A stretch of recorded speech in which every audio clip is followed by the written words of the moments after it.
This was my piece. I'm Abby, by the way, and what else do I need to say? Okay, first I'll read it. Okay. I've always been fascinated with ligers, a scientific mixed breed between lions and tigers. They're not quite tigers and they're not quite lions. Are they friends with lions and tigers? Nah, they can't be. Neither group would accept one of a different kind. I guess they can only be friends with each other. My brother is the one who showed me ligers in a National Geographic magazine. Well, this was while my mom was in the other room. Usually he showed me South Park on Comedy Central when she was out. But I did love those ligers. It was something about them living on the line between both different worlds, but instead of reaping the benefits of both, neither is quite able to live in either. That night, the two of us drove to Love's Yogurt. Neither of us wore shoes. Our sweaty feet left a faint imprint of mud on the air-conditioned black and white tiled floor. I peered over the counter to look at the flavors.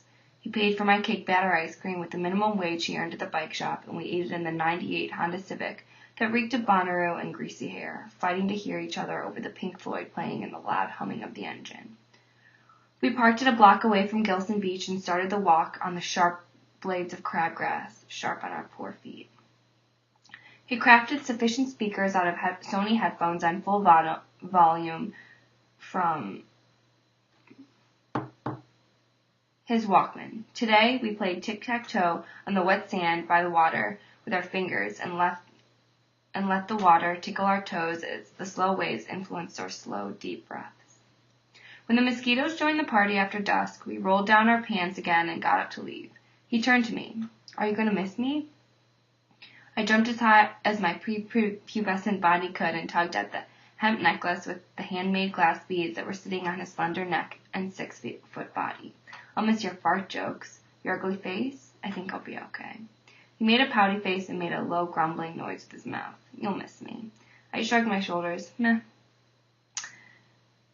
A week before he left for China, I helped prepare for the going-away dinner. My mom glued the last small red flag to a toothpick and placed it in a pile. My dad took the toothpicks one by one and taped them to 7 different miniature globes by Beijing, China. It was my responsibility to put the globes on the left of the forks at each person's place at the table to help my mom decorate the centerpiece. Naturally, I obeyed. But of course I had a Sharpie in my Minnie Mouse jean shorts and drew a joint, the long white thing I saw on MTV with my brothers when my parents were asleep, on every flag before doing so.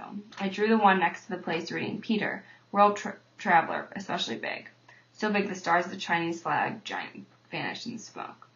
Peter is 11 years older than me, sending me Colorado College sweatshirts to wear to kindergarten, having a +1 at my 3rd grade ballet recital, bringing his newborn in a stroller to my Park District soccer games. I've always wondered if our strong friendship functioned because he was acting mature as I was acting beyond my years. Nevertheless, what I do know is that he spent his Friday nights making claymations with his younger sister, and I spent my Thursday afternoons listening to the Grateful Dead and weaving hemp necklaces. On the night he left, there was a rushing panic repressed in the back of my mind. I felt I couldn't make fart jokes with the girls in my grade because they'd ostracized me, and I couldn't make them with the boys in my grade because they still thought I had cooties. I couldn't hang out with the seniors in high school because I was still 8 years old. Peter was my portal into adulthood, and I was his portal into childhood. But soon, gosh dang it, I would belong in neither.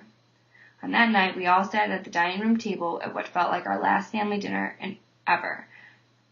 The decorations that my mom spent so long preparing had the desired effect. The childhood photos inspired my older siblings to all hoot and holler and reminisce old memories.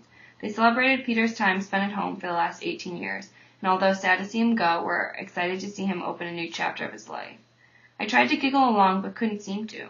I didn't want to think about him leaving. I didn't want to think about our memories, and I certainly didn't want to make eye contact with him mid-laugh. My mom hugged Peter from behind at the conclusion of the meal as he sat at the head of the table. You be sure to email me. I want to hear everything. Promise? Her voice almost cracked. But she won't cry. Grown-ups never cry.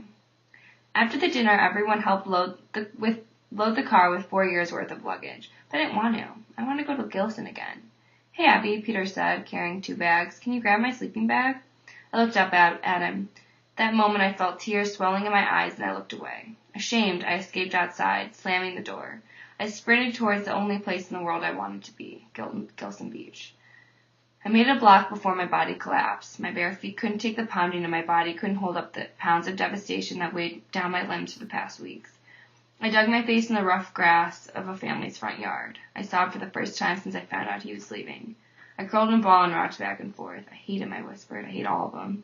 They're leaving me. To my horror, I heard him calling my name.